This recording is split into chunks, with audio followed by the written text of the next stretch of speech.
If you've ever started reading the Bible and made it through Genesis and Exodus, chances are you hit Leviticus and thought, wait, what is going on? Laws, sacrifices, rituals. It can feel overwhelming. But stick with me, because Leviticus isn't just a list of ancient rules. It's actually one of the most important books for understanding God's holiness, humanity's brokenness, and how relationship with God is even possible. Welcome to Leviticus, Book 3 of the Bible. Leviticus picks up right where Exodus ends.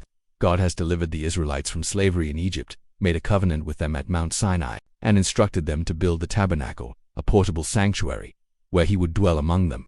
But there is a problem. How can a holy God live among sinful people without consuming them? Leviticus is God's answer to that question. It's a handbook for holiness.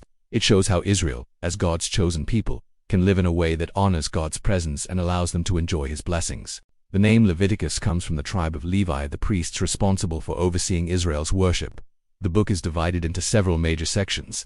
First, there are 5 types of offerings: the burnt offering, grain offering, peace offering, sin offering, and guilt offering. Each one serves a different purpose. Some are to express devotion, others to make atonement or restore relationship. The idea is that sin and impurity require a response either through sacrifice or ritual cleansing. Then, in chapters 8 to 10, we read about the ordination of the priests, especially Aaron and his sons. Their role was to mediate between God and the people, offering sacrifices and maintaining the tabernacle. But things go wrong quickly. 2 of Aaron's sons, Nadab and Abihu, offer unauthorized fire before the Lord and are struck down instantly. It's a sobering moment that reminds us, God's holiness is not to be treated casually. Next comes a large section on ritual purity. These laws cover everything from clean and unclean animals, to skin diseases, bodily fluids, and mold in houses.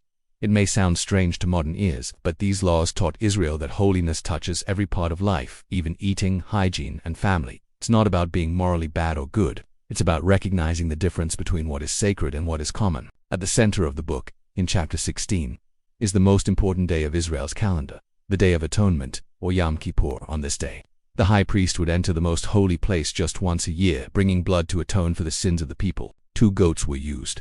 One was sacrificed, and the other, called the scapegoat, was sent into the wilderness, symbolically carrying Israel's sins away. This powerful ritual points directly to Jesus Christ, who later becomes our ultimate atonement and sin-bearer. The second half of Leviticus focuses more on moral holiness and ethical living. These include laws about sexual behavior, justice, honesty, generosity, and caring for the poor. One of the most famous commands in the entire Bible is found here: love your neighbor as yourself. Leviticus 19:18. In other words, holiness isn't just about rituals, it's about relationships. God calls his people to live differently from the nations around them to reflect his character in the way they treat one another.